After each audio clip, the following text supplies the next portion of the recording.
Dipersembahkan oleh.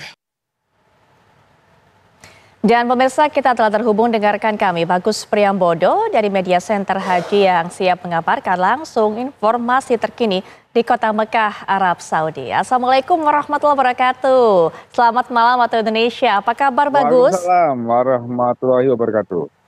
Ya. Alhamdulillah Putri, semua di sini sehat saja.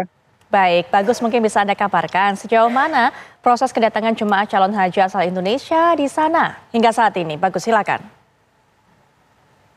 Ya baik, hingga kini ada sekitar 115.000 lebih jamaah haji Indonesia yang sudah tiba di Arab Saudi. Sebagian masih di Madinah, namun juga sebagian sudah masuk ke Mekah.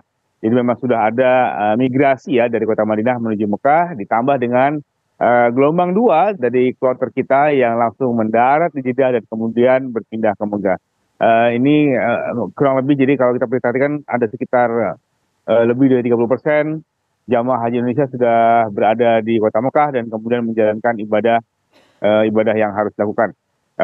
Ibadah yang paling utama tentunya adalah ibadah umrah wajib yang harus dilakukan begitu mereka sampai di Mekah. Namun begitu, baru saja terbit himbauan terbaru dari Kemenak kepada para jamaah untuk kemudian ada waktu sekitar hampir 12 jam bagi para jamaah untuk beristirahat terlebih dahulu sebelum mereka menjalankan ibadah umroh, Pupi. Dan di sela-sela itu memang diharapkan para jemaah kemudian merecharge diri mereka ya, mengembalikan kondisi fisik, mengembalikan kesehatan mereka sehingga cukup kuat untuk menjalani ibadah umroh, di mana memang makin ke sini semakin banyak jamaah dari negara lain yang juga ikut berkumpul dan kemudian juga menjalankan ibadah umroh bersama-sama, yang ini artinya akan membuat areal sekitar Ka'bah akan sangat penuh sekali untuk melakukan tawaf, dan juga areal Masjidil Haram juga cukup penuh. Dan ini pasti akan membuat para jemaah kita harus melakukan atau mengeluarkan energi lebih banyak ya ketika sedang melakukan ibadah. Dan memang ibadah ini baru diterbitkan pada hari ini, jadi mereka yang datang di pagi hari ada waktu sekitar 10-12 jam untuk kemudian bisa mulai melakukan ibadah umroh. Demikian juga dengan mereka yang datang di malam hari, biasanya esok harinya baru kemudian bisa digerakkan untuk melakukan ibadah umroh. Ini semua demi agar mereka ke saat umroh betul-betul dalam kondisi yang lebih fit, yang lebih sehat ya.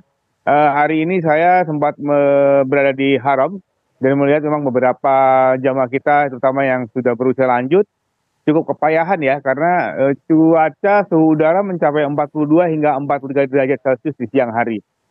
Ketika kami tadi melakukan sholat duhur di sana. Dan ini pastinya akan menguras tenaga para jamaah, terutama yang sudah berusia lanjut, dan tidak sedikit juga yang kemudian para jamaah tersebut kemudian linglung, lupa, ditinggal oleh rombongan. Yang paling sering kan adalah mereka terpisah oleh rombongannya ya. Dan ketika terpisah oleh rombongannya, untuk kemudian bersatu kembali ini itu biasanya memakan waktu yang tidak sedikit, karena mereka harus mencari tahu di mana teman-temannya, dan kemudian ada juga yang tidak sedikit juga yang lupa gitu ya. Saya rombongan berapa, di hotel mana. Nah ini menjadi apa istilahnya tantangan tersendiri bagi para jamaah yang tentunya apabila mereka kemudian menemukan kesulitan untuk kembali ke dalam rombongan, para petugas haji sudah siap untuk membantu. Putih. Baik, Bagus. Adakah kemudian penguatan dari materi manasik yang diberikan kepada mereka yang sudah tiba di Mekah ini, Bagus? Ya, itulah kenapa kemudian ada jeda waktu hampir 12 jam, karena kemudian di sela-sela waktu menunggu, Kemenak kemudian memberikan manasik tambahan kepada para jamaah gitu ya. Karena memang ternyata masih banyak pertanyaan-pertanyaan yang mereka ingin tahu ya. Masih ada rasa penasaran yang mereka ingin lebih yakinkan ketika sudah ada di Haram seperti apa. Terutama kemudian adanya himbauan ya bagi jamaah yang sudah usia lanjut untuk tidak sering-sering begitu melakukan ibadah sunnah di Masjidil Haram. Ini kan tentunya agak berlawanan bagi sebagian orang yang percaya mumpung ada di Mekah, mumpung ada di Arab Saudi, pasti ingin lebih sering berada di Masjidil Haram.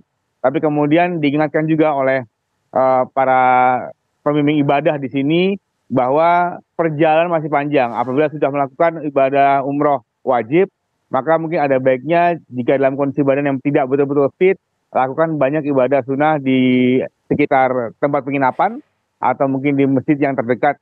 Dan itu nilainya sama dengan apa yang apabila mereka lakukan di Masjidil Haram. Ini yang kemudian menjadi salah satu materi yang diberikan pada saat manasik tambahan, Putri. Ya, kalau informasi yang bagus katakan tadi memang suhunya cuaca di sana sampai 42-43 derajat Celcius. Ini tantangan untuk kondisi fisik para jamaah. Bagaimana dengan kesiagaan dari tim kesehatan ataupun juga para dokter yang mendampingi para jamaah di sana, Bagus? Ya, secara sistem KKHI menerapkan atau membuat sebuah sistem yang cukup menarik. Tidak hanya mereka membuka kantor kesehatan pusat saja, tapi juga ada tim kesehatan di sektor.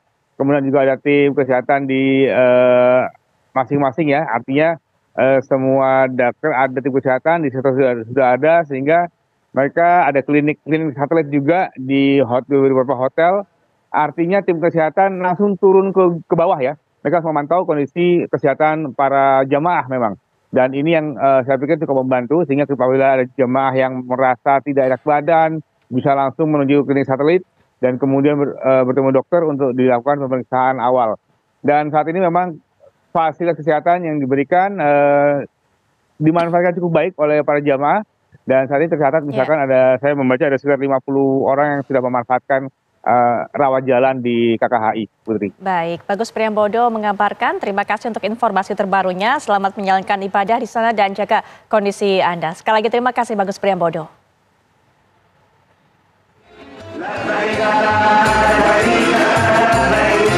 Dipersembahkan oleh